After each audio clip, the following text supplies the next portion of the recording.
my cheaters on. Jeepers, creepers, where'd you get those creepers? Oh, those weepers, how they hypnotize.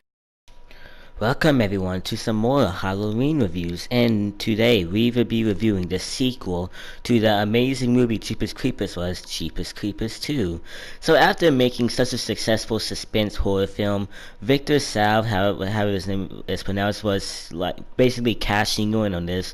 He thinks that this has the potential to become a trilogy, so his second installment was Jeepers Creepers 2. Does it live up to the first? Or does it just drop plain on his face? Let's go ahead and get into that answer right into the movie. So we start off following this redneck family who's working at a farm, and these guys are honestly pretty much jerks to each other. So anyways, the boy's hanging up scarecrows until he sees one looking at him and then looks away. And I gotta give Victor this moment right here, like, it's just pretty cool seeing the creeper stalking this little boy. So eventually he finds out, yeah, I probably should get after him. Runs away in fear, asks, oh my god, I guess the creeper doesn't need wings to jump up then. He can just bounce all the way in the sky. So he lands on the boy as the father and brother notice something's wrong. So they start running out for the boy as the creeper is running with him, and then he flies off. And this is something I just love about Victor's Jeepers Creepers movies. No character is invincible. There's no character that you're gonna be like, oh yeah, this is the typical stereotypical kid or the stereotypical last survivor girl. They're definitely gonna live. No, no one is invincible here. Anyone can literally die in these movies. Just builds up the suspense more. Even little kids, which I thought was pretty cool. So anyways, the dad feels sad about himself. Meanwhile, it transitions to the high schools of this film, and oh my god, alright, so I gotta get into the characters. There's not a single good character in this entire film. They either overreact, they're either just plain out jerks, or they're just too cowardly. That's basically how all the characters work. I mean, I guess the only decent characters are the redneck family, but other than that, I really didn't find anyone really great here. All they do is just panic and scream. So anyways, the bus breaks down, and so the boys start going on top of the bus and getting a tan, because apparently high schoolers do that. So the bus starts moving again, but our favorite creeper starts running, and I got a pretty cool scene. He throws a ninja star, and wait a minute, why didn't he just fly over to the bus and just break it and eat it? I don't know. So he makes the bus breaks down. So now the teachers go out to investigate, and being the idiots that they all die one by one. And even when they acknowledge that they're missing, they're just like, oh hey, this guy just vanished without saying something. I just heard a scream. So I'm just gonna keep placing down flares. So yeah, and let's hope nothing bad happens. So eventually the final teacher still alive actually thinks, oh hey, you know what, 2 teachers are missing, I think something might be a teensy bit wrong, and he goes back into the bus. But eventually, being an idiot, he stands right near the door, and the creeper grabs him. So the high schoolers try to pull him back in the bus, but it's too late, and the creeper flies off. So now they just close the door and lock all the windows. So they're obviously idiots, because the creeper can easily break in the bus. And oh my god, are we really doing this? Apparently the creeper is having trouble breaking into a high school bus. So he'll just be on the outside mocking the teens, I guess. So I gotta admit, in a pretty awesome scene. Oh yeah, and I forgot to say this, the creeper looks so much better than he did in 1. I love how he looks more liquidly, he looks more monsterly. I just love how he looks in this one. So anyways, he picks out who he wants to eat and who he wants to keep alive, and I gotta admit, there's a lot of silly scenes of his facial expressions, but other than that, it would be kind of scary being on a bus where there's this giant monster waiting for you, picking out who he wants to eat. So being the idiot teenagers that they are, they start discussing kicking people out the bus. And of course we have that one jerk in the movie who's not redeemable and is just there to die soon. So anyways, they all, oh my god, get this, they all go outside. Are you kidding me? Instead of staying in the bus, waiting for the creature to go away, or probably calling someone or trying to get the bus started, they all walk outside. That's so amazing. So eventually the guy closes the door on all of them. Are you serious? Why are all these teenagers such jerks? And then I gotta admit, if that teenager wasn't an idiotic jerk, then we wouldn't get this cool scene. So we have all the teenagers running away from the creeper as he starts picking them off with his gadgets. So he throws ninja stars at them. He does a variety of picking them up or something, I don't know. And eventually, you know that guy who was a jerk in the movie and was talking about kicking people out the bus? He's definitely not gonna die, am I right?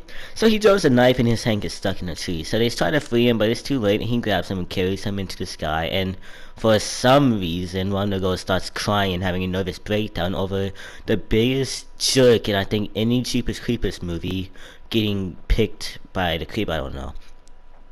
So anyways, we cut to the redneck family who's still on the trail to pay back the creeper. Oh yeah, I forgot to admit, the father is freaking amazing. I don't know how to describe this guy. After his son died in literally the first few minutes of this film, he spends the entire rest of the movie making weapons, studying what the creeper used, and using the own creeper's weapons against him and hunting him down. Until Jeepers Creepers 3, this is literally the first guy that we see who's actually standing against the creeper. That's pretty cool. So anyways, this nerd makes it back to the bus where the other two teens are hiding, but guess what? He got picked earlier, so the creeper tries to grab him, but guess what? The biggest awesome freaking... She's just so awesome. So the guy who has the father is there with his redneck son, and they're getting ready to take the creeper down. And then we get an amazing visual, by the way. So eventually he fires the thing at the creeper, and he starts flying around, and then he starts doing simple math. He's like, wait a minute, I fired this thing at a flying monster that has wings and can fly. So if he flies up, maybe he would pick up my truck. Oh Christ! So he falls on the ground, and the creeper is now flying away. So they get in another truck. I honestly don't know where they got that from, and drive away, which leads to another amazing scene. I gotta admit, even though this movie hasn't been scary at all until this point, this is still pretty awesome. So they're driving off while the creeper's in pursuit of the truck, and eventually this guy is just like, hey, you know what? Got girl who's riding my passenger, get out the car. So the creeper obviously sees the girl fly out the car. Instead of being like, wait a minute, there's a girl outside who just flew out the car, maybe I go eat that person instead. Nope, he's still in pursuit of the truck. So he starts driving, and he's right up near the guy who's in the back of the truck. So he ducks, and then the guy hits the brake, and the creeper flies through the window. How the guy who was driving the car survived, only God knows. So the truck flips over, and everyone who was in that truck should be dead, but nope, they're still alive.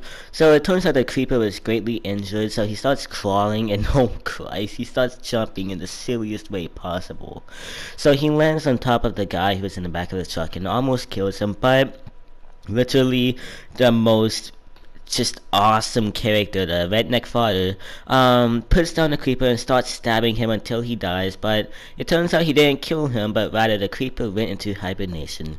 So we go into 22 years later, where the creeper is now officially starting to wake up, and we see the redneck father selling this thing, and it's officially labeled the bat out of hell, which kind of give us a theory. Maybe this thing is one of the creatures from hell, I don't know. So eventually, he says the creeper will be coming soon or something like that, and the end. So now it's time for me to give my thoughts on the movie. Alright, so as I mentioned before, all of these characters sucked. They were either stereotypical, they didn't really matter.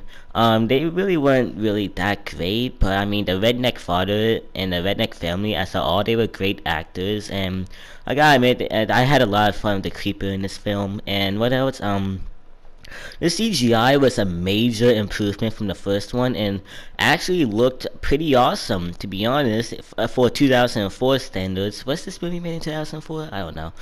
But anyways, it was still pretty good. I thought that whenever someone dies, it was pretty awesome. Oh yeah, I forgot to mention this one death scene where this guy gets his head decapitated with the ring, and instead of just falling down like a normal body, he spends like a few seconds just wriggling around, just I guess moving, because apparently that's what bodies do. When your head gets decapitated, your body still moves apparently.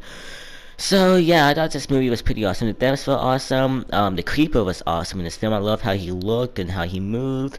And overall, this movie is entertaining. At least it's kind of a disappointment, because the first one was incredibly scary, and it's literally one of the only movies that scares me. Heck, I even know a lot of people that aren't scared of horror movies, but are a little scared of this movie. I mean, of the first movie. The first movie was pretty scary, but this movie, comes across as being silly but highly entertaining, coming in at 4 out of 5. It's majorly not as good as the first one, and it doesn't have a lot of suspense, but I do like the idea of people being trapped where the creeper is waiting for them outside. I like how basically they're just like fish in a barrel that's just trying to survive. So yeah, this movie is entertaining, and I recommend it to any horror movie out there. So now we're gonna start getting into the bad movies of Halloween. We got Final Destination 3 coming up, and Jeepers Creepers 3 coming up. And spoiler alert, Jeepers Creepers 3 may have taken a few steps in the wrong direction. So yeah, we'll get into Jeepers Creepers 3 soon after I get done with a few Final Destination movies. But yeah, I hope you guys have enjoyed this video. If you have, then please like and subscribe, and I will see you guys next time.